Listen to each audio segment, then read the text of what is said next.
this special edition of Inside Government. I'm your host, Cedric Peterson. My guest for this edition is none other than my good friends and colleagues within the Ministry of Education, Culture, Youth, and Sport, and social workers, specifically in the Department of Student Support Services Division.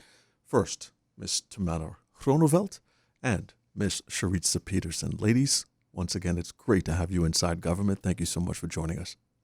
Thank you so much for having us, Cedric. It's always a pleasure to be here. Always a pleasure to have you. To this topic that we're going to jump right into, you have a panel discussion coming up on the 20th of November, 2019. University of St. Martin will be playing host. This will be 7 to 9 p.m. Youth Sexting, what parents should know and the role of adults. Help me out here, ladies, especially as a dad. I'm seriously concerned about this topic. It's nothing new. As a matter of fact, the research says it's a very common thing. But within our culture, within our society, first of all, let's define this for some people who might be listening and say, sexting, what in the world is that? By definition, what is it? So sexting by definition is sending or getting sexually explicit or suggestive images, messages, or video on a smartphone or through the internet. So that is the definition that we receive of what sexting is. So basically, in our society, we see it all the time. I don't know about you, Cedric, but I know I see it all the time. I try to stay, up to certain things. You hear and you watch the media reports coming in from other, places around the world, and you always question, is this happening here at home? And apparently it is. Now, the thing is that what can we do as parents and as a community to be able to protect our children? Well, that's what we definitely want to get at with this panel discussion that we'll be having on Wednesday by the University of St. Martin from 7 p.m.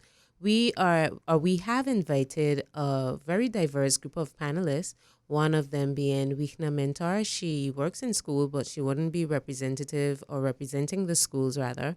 She'll be basically representing herself. So this is something that she, as a employee of the school, she sees this on a regular basis. So we wanted to have her feedback about it as far as how it would affect students based on what she sees. And she's also in a caring position. She's a part of the school care team. So she definitely would have access to this type of information as to how she would usually deal with students as far as the long-term effects of it. We also have the public prosecutor on the panel as well, who will be talking about the legal aspects of getting and sharing this information. So she would be able to talk about how it would definitely affect persons as far as the law is regarded. And we also have one more person. This is Connie Francis Gums. She is a parent, and she also is the president of the St. Martin Youth Council. And she will also be shedding light as far as her experiences and knowledge about it as well. So, as a parent and youth advocate. As a parent and youth advocate, she'll be just touching base on that. Where are we right now when it comes to dealing with this issue? What is it that we know within our current society?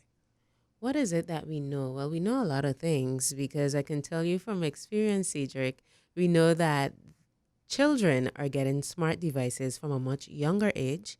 And sometimes that's before 10 years old. They know how to use it. And you could speak to any parent, they usually would tell you, oh, yeah, my child is so smart. They know how to use a phone. Anything with the phone, they know how to do. And so what that tells us as parents is that we also need to be more cognizant and more aware of what's happening on these devices as well, because what the children have is privacy. Back in the day when we were growing up, there was a central computer that was in a central location that if you pass across in the living room, everybody could see what you're looking at and everybody could see what you're doing. But the children have these smart devices now. We don't know what they're doing, what they're looking at, what they're listening to, especially when they decide that they're going to put headphones on. So we don't know who they're talking to either. And as we have seen in the past, there was a situation where a parent discovered that her child was having some very intimate conversations with an adult male. And so we definitely want to be aware of what our children are doing, who they're talking to, the type of conversations they're having. And we don't know what types of pictures they're actually receiving or sending as well. And this opens them up to a whole bunch of other complications, which also includes cyberbullying and the works. And I can tell you, Cedric, I've had the experience of actually speaking to a group of sixth graders about media and about the dangers of the internet. And so the children were very quite aware of what the dangers of the internet is or are. And the children actually said to me, just don't take a picture of your face. So what is that telling you? And sixth graders are between the age of 11 and 12. So we definitely know that the children are aware of what to do, how to do it. And so we are holding this panel discussion so that parents become aware of how to start the conversation or how to begin the conversation in their homes, as well as how to become more cognizant of what could possibly going on with their children, and of course to know the legal aspects of it as well. Yeah, it's kind of a challenge for parents these days because of the speed of information that you can't really get out in front of these topics as quick as parents would like to. I think that's the challenge for us as parents. We want to know if it's too early. As social workers, that question is interesting. Is there really a period of being too early in this modern day and age when it comes to dealing with certain subjects, especially when it comes to sexting? No, well, in my opinion, I believe not. If they are able, if you are going to provide them with advice, with a device, then it's important to provide them with the guidance to as well and information on a age appropriate manner. Correct. So the sex can be discussed at any age, but age, it has to be age appropriate. Of course. And of course, the challenge that companies have now in order to stay up to date and make their products usable, of course, and want to have parents purchase these products, they put necessary parental controls in place. So there's that modernization of parents stepping up and learning how to use these parental controls on devices. And to add to that, Cedric, the earlier parents have this discussion with their children, the more comfortable it would be for them as they age. So if you're going to wait till your child is a teenager to have this discussion, it's going to be quite uncomfortable. So if you start early on, you already have established that pattern and that communication. And it's very important to keep the lines of communication open at any age. Okay. And so, as you mentioned, Cedric, the devices that are actually targeting children, because we'll always have children. And so when you see you have a 3-year-old or 4-year-old or 5-year-old already asking you, Mommy, I need a phone. Mommy, can I have a phone for my birthday? And so some children are asking for phones, but some of the other devices that we typically give as gifts to our children, the tablets, the PS3, where we're thinking that they're actually playing a game, but those devices also have access to the internet. And so we don't necessarily know what they're doing. And they have, as mentioned before, lots of privacy on these devices. And the older generation, the other day I heard my father tell my nieces and nephews, oh, you have a big old TV there and you guys are just looking at your phones. So the more mature generation, they have a difficult time understanding, but why would you want to be looking at these little devices as opposed to looking at this big old beautiful smart TV that I have here for you specifically?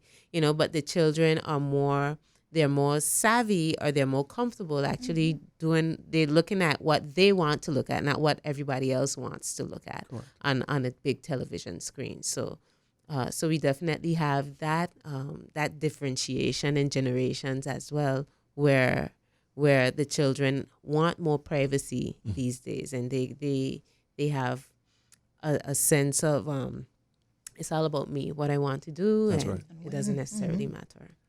The aspect of the panel discussion that I find interesting is the law. I find that considering the modernization of the issue of sexting, how is our law in line on a modern level to deal with the issue?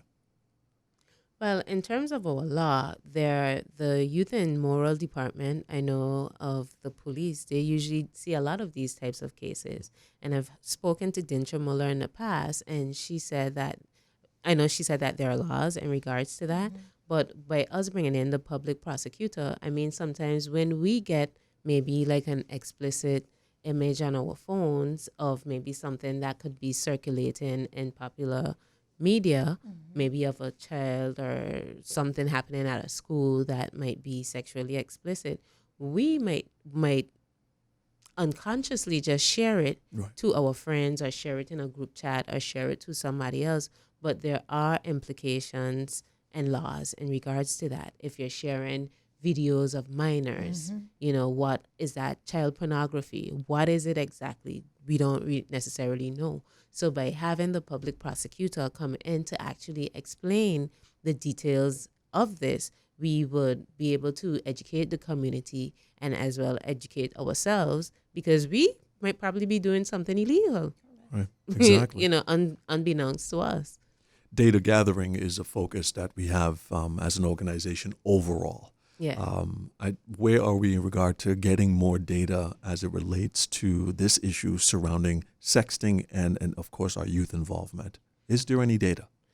We personally don't have the data, but I'm pretty sure that probably at the Youth and Moral Department, because they do see various cases of this where you have cyberbullying. If somebody was to send something to another student and they pass it on and they decide to make it into a big deal at the school, I'm pretty sure that they should have some statistics on this. But we are basically doing this because of the prevalence of it. Not that we have the statistics to back it up, but I think based on our own knowledge, we know that it's definitely out there, and it's not necessarily being Reported spoken as well. about. Yeah, it's not necessarily being spoken about, and so that's something that we wanted to bring to the forefront and the limelight, so that we can open, the room for those discussions and actually teach parents and the wider community how they can also start those conversations. Panel discussion taking place at the University of St. Martin on Wednesday, November 20th from 7 to 9 p.m. The topic, quite interesting, youth sexting, what parents should know, and the role of adults. Ladies, I want to thank you so much for coming in and shedding some light on this. For further information, if people who are hearing this and viewing this program would like to get more information, how can they reach you? Yes, for more information, persons can contact our office at 543-1235. That's 543-1235. And we'll be happy to provide more information about the workshop. And you can ask for shirts or Peterson or Tamara Carnival. Right.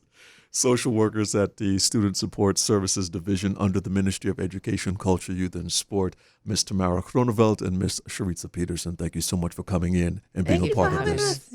Great.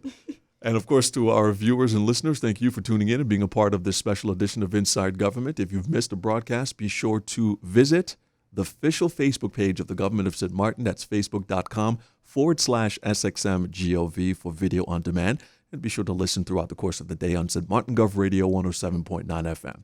On behalf of the team here at the Department of Communication, I'm Cedric Peterson. Thanks for tuning in.